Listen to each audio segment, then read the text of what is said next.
Hi friends, இப்போ நம்ம பார்க்க போகிறது இப்போ நடந்து முடிஞ்ச குரூப் 2 எக்ஸாமோட தமிழ் கொஸ்டின்ஸ் வந்து புக்கில் எங்கெங்கேருந்து கேட்டிருக்காங்க அப்படிங்கிறத நம்ம இப்போ பார்க்கலாம். சரியான பொருள் தரும் ஓரெழுத்து ஒரு மொழியினை தேர்க. இதுக்கான ஆன்சர் வந்து பி, மீ வான் அப்படிங்கிறது தான் கரெக்டு. தே அப்படின்னா என்ன? கடவுள். ஏ அப்படின்னா அம்பு. நா அப்படின்னா நாவு. நமக்கு வந்து ஓரெழுத்து ஒரு மொழி அப்படின்ட்டு புக்கில் கொடுத்துருப்பாங்க. 42 ஓரெழுத்து ஒரு மொழி கொடுத்துருப்பாங்க. அதுலேருந்து அந்த கொஷின் வந்து கேட்டிருக்காங்க. அப்போ இதுக்கு சரியானது எது அப்படின்னா மீ வான் அப்படிங்கிறது தான் கரெக்டு. இது எங்கே இருக்குது அப்படின்னா 7th ஸ்டாண்டர்ட் நியூ புக்கில் டேர்ம் 2ல் பேஜ் நம்பர் 40ல் கொடுத்துருக்காங்க. அடுத்து ஓரெழுத்து ஒரு மொழிக்குரிய சரியான பொருளை அறிந்து விடையினை தேர்வு செய்க. பை அப்படின்னா என்ன? இளமை. மே அப்படின்னா அன்பு. வை அப்படின்னா புல். தூ அப்படின்னா உன். இதுக்கான ஆன்சர் என்ன அப்படின்னா டி, 4 3 2 1. பைனா இளமை, மேனா அன்பு, வை. வை புல் எப்படி ஞாபகம் வச்சுக்கலாம் அப்படின்னா வைக்கோல் புல் அப்படி ஞாபகம் வச்சுக்கோங்க. வை புல். தூனா உன். தூனா உன். இதுவுமே அந்த ஓரெழுத்து ஒரு மொழியில் தான் நம்ம கொடுத்துருக்குறாங்க. அந்த 42 ஓரெழுத்து ஒரு மொழியும் வந்து என்ன பண்ணுங்கள், தெரிஞ்சு வச்சுக்கோங்க. 7th ஸ்டாண்டர்ட் நியூ புக்கில் இருக்குது டேர்ம் 2ல். குமரி கண்ட நோய்க்கு குமரி கொடு. இத்தொடரில் குமரி என்னும் மூலிகை என்ன அப்படின்னா கற்றாழை. 9th ஸ்டாண்டர்ட் ஓல்டு புக்கில் டேர்ம் 2ல் இது வந்து கொடுத்துருக்காங்க. கற்றாழைக்கு குமரி என்னும் பெயரும் உண்டு. பெண்களின் கருப்பை சார்ந்த நோய்களை நீக்குவதால் குமரி கண்ட நோய்க்கு குமரி கொடு என்ற வழக்கு ஏற்பட்டது அப்படின்ட்டு கொடுத்துருக்குறாங்க. இந்த உணவே மருந்து அப்படிங்கிற பாடத்தில் வந்து இது கொடுத்துருப்பாங்க. அந்த லெசன்லேருந்து எப்போவுமே பார்த்தீங்கன்னா ஏதோ ஒரு கொஷின் வரும். கற்றாழை இல்லைனா தூதுவளை இல்லைனா கரிசலாங்கண்ணி, குப்பை மேனி, இதுலேருந்து ஏதாவது ஒரு கொஷின் வந்து கண்டிப்பாக வரும். பொறுத்துக. அன்னை முத்துலட்சுமி புற்றுநோய் மருத்துவமனை, மூவலூர் ராமாமிர்தம், தேவதாசி ஒழிப்புச் சட்டம், பண்டித ரமாபாய் சமூக தன்னார்வலர், மலாலா பெண் கல்வி. ஆன்சர் வந்து 4 1 2 3. இது எதில் இருக்குது அப்படின்னா 9th ஸ்டாண்டர்ட் நியூ புக்கில் பேஜ் நம்பர் 126 127 128 வந்து கொடுத்துருக்காங்க. முத்துலட்சுமி ரெட்டி வந்து என்ன பண்ணியிருக்காங்க? புற்றுநோய் மருத்துவமனை, அவ்வை இல்லம் இதை வந்து நிறுவியவர். அதே மாதிரி மூவலூர் ராமாமிர்தம் அம்மையார் என்ன பண்ணாங்க? தேவதாசி ஒழிப்புச் சட்டம் நிறைவேற துணை நின்றவர். அதே மாதிரி பண்டித ரமாபாய் வந்து பெண்களின் உயர்வுக்கு துணை நின்றவர். மலாலா வந்து பெண் கல்வி வேண்டுமென போராட்டத்தில் இறங்கியவர். அதை தான் வந்து என்ன பண்ணியிருக்காங்க, நமக்கு அப்படியே ஒரு பொறுத்துகளை கொடுத்துருக்காங்க. ஆன்சர் வந்து சி, 4 1 2 3.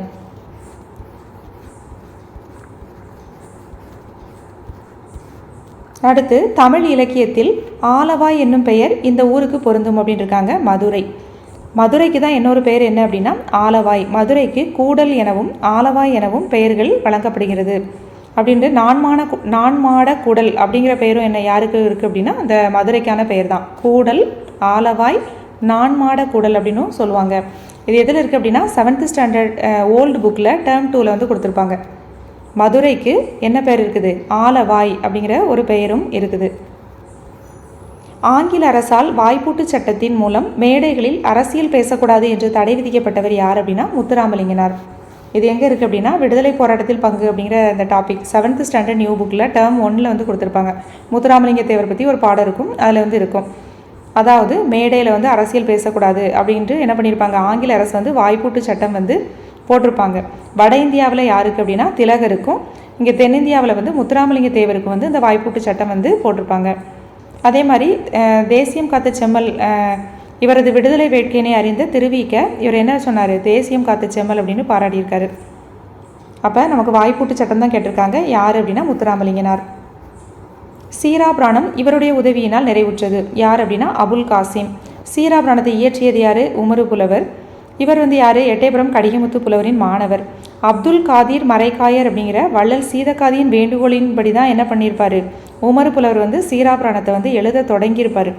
யாருடைய வேண்டுகோளின்படி அப்படின்னு கேட்டாங்க அப்படின்னா அப்துல் காதிர் மரைக்காயர். நமக்கு அதுவுமே வந்து ஆப்ஷனில் கொடுத்துருப்பாங்க. அதனால் நாம் வந்து என்ன பண்ணிடக்கூடாது, குழம்பிடக்கூடாது. அப்துல் காதிர் மரைக்காயர் அப்படிங்கிறது என்ன அப்படின்னா அவருடைய வேண்டுகோளின்படி தான் சீராபிராணத்தை வந்து உமரு புலவர் வந்து எழுதியிருப்பார். அப்துல் காதிர் மரைக்காயர் என்ற வள்ளல் சீதக்காதி. அதுக்கப்புறம் என்ன ஆயிரும் அப்படின்னா அந்த நூல் வந்து முற்று பெறும் முன்னரே என்ன பண்ணியிருப்பார்? வள்ளல் சீதக்காதி, அதாவது இந்த அப்துல் காதிர் மரைக்காயர் என்ற வள்ளல் சீதக்காதி வந்து இறந்து போயிருப்பார். அதுக்கப்புறம் என்ன ஆயிருக்கும் அப்படின்னா அபுல் காசிம் அப்படிங்கிற வள்ளல் உதவியால் இந்த சீராபிராணம் வந்து நிறைவுற்றது. நமக்கு என்ன கேட்டிருக்காங்க? சீராபிராணம் யாருடைய உதவியினால் நிறைவுற்றது அப்படின்னு கேட்டிருக்காங்க.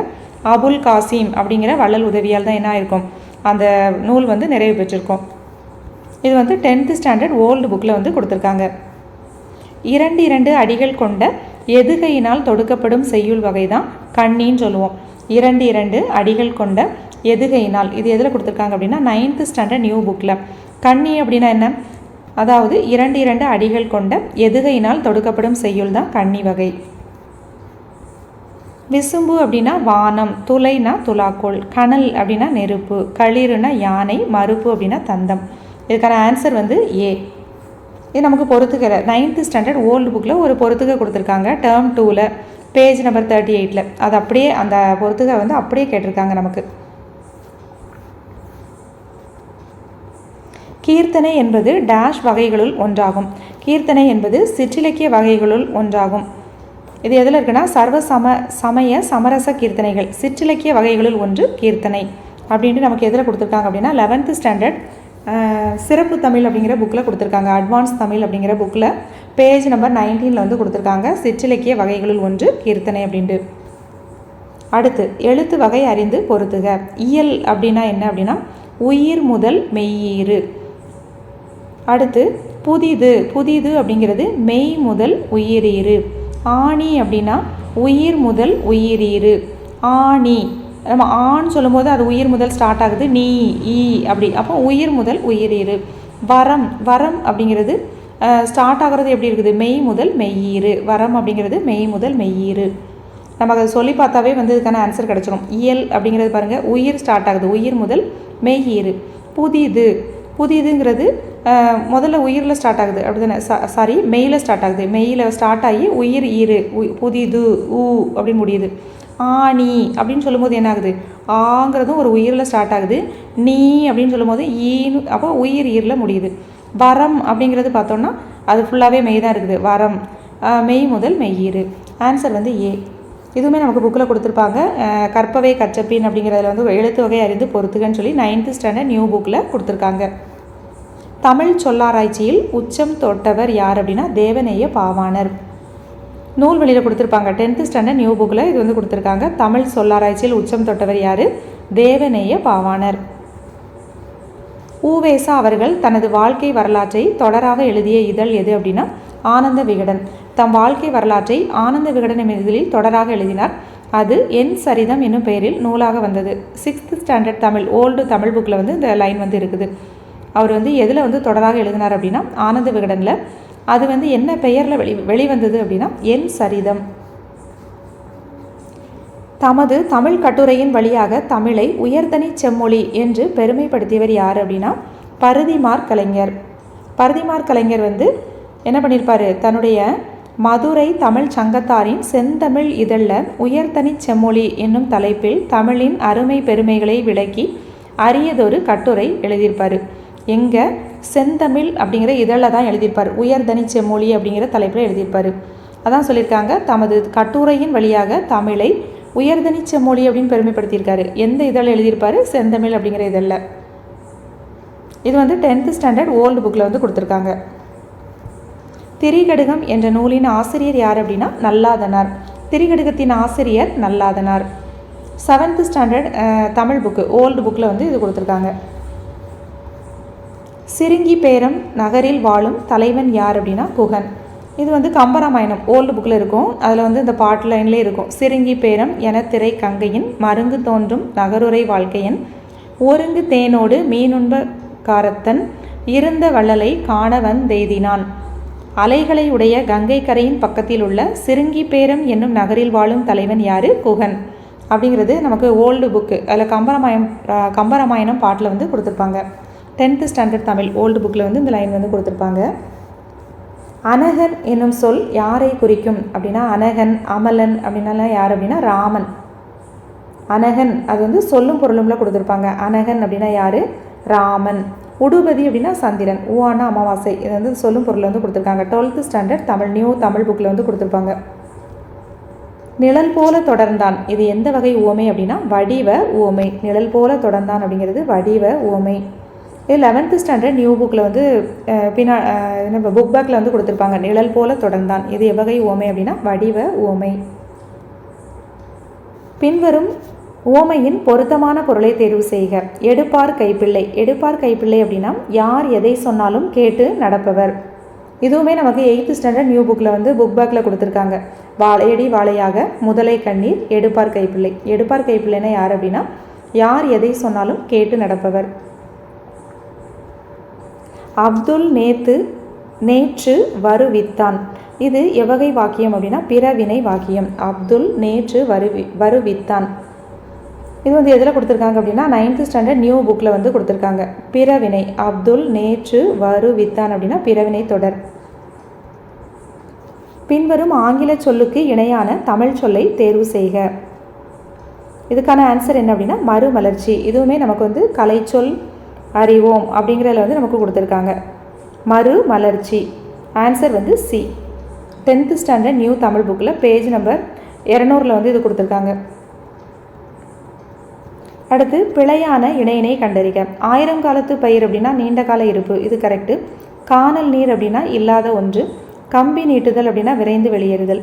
கல்லில் நார் உரித்தல் அப்படிங்கிறது அது வந்து ஒரு இயலாத, அதாவது அது வந்து என்ன அப்படின்னா அதை செய்ய முடியாத ஒரு செயல். கல்லில் நார் உரித்தல் அப்படின்னா இயலாத செயல். கல்லில் வந்து நார் உரிக்க முடியுமா? அதனால் இதில் எது தவறுன்னு தான் கேட்டிருக்காங்க. அதனால் ஆராய்ந்து பாராமல் அப்படிங்கிறது வந்து தவறு. கல்லில் நார் உரித்தல் அப்படின்னா என்ன மீனிங் அப்படின்னா இயலாத செயல். 8th ஸ்டாண்டர்ட் நியூ தமிழ் புக்கில் கொடுத்துருக்காங்க. எள்ளில் தைலம் போல் எங்கும் நிறைபொருளை உள்ளில் துதித்தே உணர்வடைந்து போற்றீரே. இந்த பாடல் அடியை இயற்றியவர் யார் அப்படின்னா இடைக்காட்டு சித்தர். எள்ளில் தைலம் போல் எங்கும் நிறைபொருளை உள்ளில் துதித்தே உணர்வடைந்து போற்றீரே. இடைக்காட்டு சித்தர் பாடல் வந்து 11th ஸ்டாண்டர்ட் அட்வான்ஸ் தமிழ் புக்கில் வந்து கொடுத்துருக்காங்க. எள்ளில் தைலம் போல் எங்கும் நிறைபொருளை உள்ளில் துதித்தே உணர்வடைந்து போற்றீரே. இடைக்காட்டு சித்தர். ஆன்சர் வந்து பி. திருப்பல்லாண்டு பாடியவர் யாருன்னா பெரியாழ்வார். திருப்பல்லாண்டு பாடியவர் வந்து பெரியாழ்வார். 12 ஆழ்வார்கள் அப்படின்னு நமக்கு புக்கில் கொடுத்துருக்காங்க. பெரியாழ்வார் எழுதினது என்னெல்லாம் அப்படின்னா திருப்பல்லாண்டு, பெரியாழ்வார் திருமொழி. பெரியாழ்வார் எழுதினது என்னெல்லாம்? திருப்பல்லாண்டு, பெரியாழ்வார் திருமொழி. இது வந்து 12th ஸ்டாண்டர்ட் அட்வான்ஸ் தமிழில், அதாவது சிறப்பு தமிழ் புக்கில் வந்து இது கொடுத்துருக்காங்க. தருமசேனர், வாகீசர், அப்பர் என்னும் பெயர்களை கொண்ட சைவ அடியார் யார் அப்படின்னா திருநாவுக்கரசர். திருநாவுக்கரசர் வந்து யார்? அவர் வந்து திருவாமூர் அப்படிங்கிற ஊரில் வந்து பிறந்தவர். அவருக்கு வந்து அவருடைய தமக்கையார் யார்? திலகவதியார். திருநாவுக்கரசருக்கு பெற்றோரிட்ட பெயர் வந்து மருள் நீக்கியார். வாகீசர் அப்பரடிகள் அப்படின்னும் வழங்கப்படுறது அவருடைய பெயர். என் கடன் பணி செய்து கிடப்பது அப்படின்னு சொல்லியிருப்பார். காலம் வந்து 7ஆம் நூற்றாண்டு. அப்போ தருமசேனர், வாகீசர், அப்பர் அப்படின்னு பெயர்களை கொண்டவர் யார் அப்படின்னா திருநாவுக்கரசர். ஆன்சர் வந்து ஏ. இது 11th ஸ்டாண்டர்ட் ஓல்டு தமிழ் புக்கில் வந்து கொடுத்துருக்காங்க. தமிழ் 3000 என்று அழைக்கப்படும் நூலை இயற்றியவர் யாருன்னா திருமூலர். தமிழ் 3000 அப்படிங்கிறது என்ன நூல்? திருமந்திரம். அதை எழுதினது யார்? திருமூலர். திருமூலர் இயற்றிய திருமந்திரம் தமிழ் 3000 அப்படின்னு அழைக்கப்படுது. இந்நூலை தமிழ் 3000 என்பர். திருமந்திரத்தில் எத்தனை பாடல் இருக்குது? 3000 பாடல்கள் இருக்குது. அதனால தான் நம்ம இது என்னென்னு சொல்கிறோம்னா தமிழ் 3000 அப்படின்னு சொல்கிறோம். இது வந்து 10ஆம் திருமுறையில் வந்து வைக்கப்பட்டிருக்குது. 8th ஸ்டாண்டர்ட் நியூ புக்கில் வந்து கொடுத்துருக்காங்க. இன்று நாம் உணர்கின்றோம் தம்பி எத்தனை இன்னல்களுக்கிடையில் தள்ளப்பட்டிருப்பினும் இந்த பொங்கற் புது நாளில் மட்டும் நமக்கு ஒரு மகிழ்வு என்று உரையாற்றியவர் யார் அப்படின்னா பேரறிஞர் அண்ணா. அதாவது கடிதம், தமிழில் கடித இலக்கியம் அப்படின்னே ஒரு நமக்கு வந்து என்ன பண்ணியிருப்பாங்க, சிலபஸில் கொடுத்துருப்பாங்க. அதில் பார்த்தோம் அப்படின்னா நேருடைய கடிதம், மூவாவுடைய கடிதம், அண்ணாவுடைய கடிதம். அதே மாதிரி இப்போ வந்து நியூ புக்கு 12th புக்கில் வந்து பாரதியின் கடிதங்கள் அப்படின்னு ஒன்று, பத்மநாதன் தொகுத்த பாரதியின் கடிதங்கள்னு சொல்லிட்டு ஒன்று இருக்கும். இந்த 4 கடிதம், இந்த 4 கடிதத்தையும் பார்த்தா எப்படியும் ஒரு 2 கொஸ்டின் வந்து அதுலேருந்து வந்துடும். இன்று நாம் உணர்கின்றோம் தம்பி எத்தனை இன்னல்களுக்கிடையில் தள்ளப்பட்டிருப்பினும் இந்த பொங்கற் புது நாளில் மட்டும் நமக்கு ஒரு மகிழ்வு என்று உரையாற்றியவர் யார் அப்படின்னா பேரறிஞர் அண்ணா.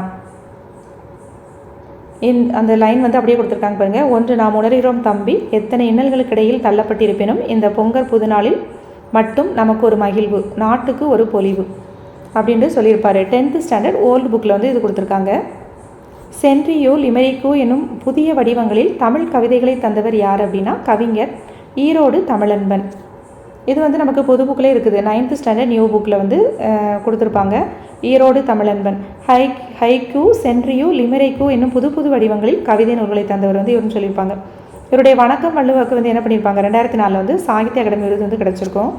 அதே மாதிரி தமிழன்பன் கவிதைகளுக்கு வந்து தமிழக அரசின் பரிசு வந்து கிடச்சிருக்கும். தமிழக அரசின் பரிசு பெற்ற நூல் வந்து அது. அடுத்து பாவலர் மணி என்னும் பட்டம் பெற்ற கவிஞர் யார் அப்படின்னா கவிஞர் வாணிதாசன். தமிழகத்தின் வேர்ட்ஸ்வொர்த் என்று அழைக்கப்படுறாரு. இவருடைய இயற்பெயர் வந்து அரங்கசாமி என்ற எத்திராசலு. இவர் வந்து கவிஞர் ஏறு, பாவலர் மணி முதலிய சிறப்பு பெயர்களை பெற்றவர். யார்?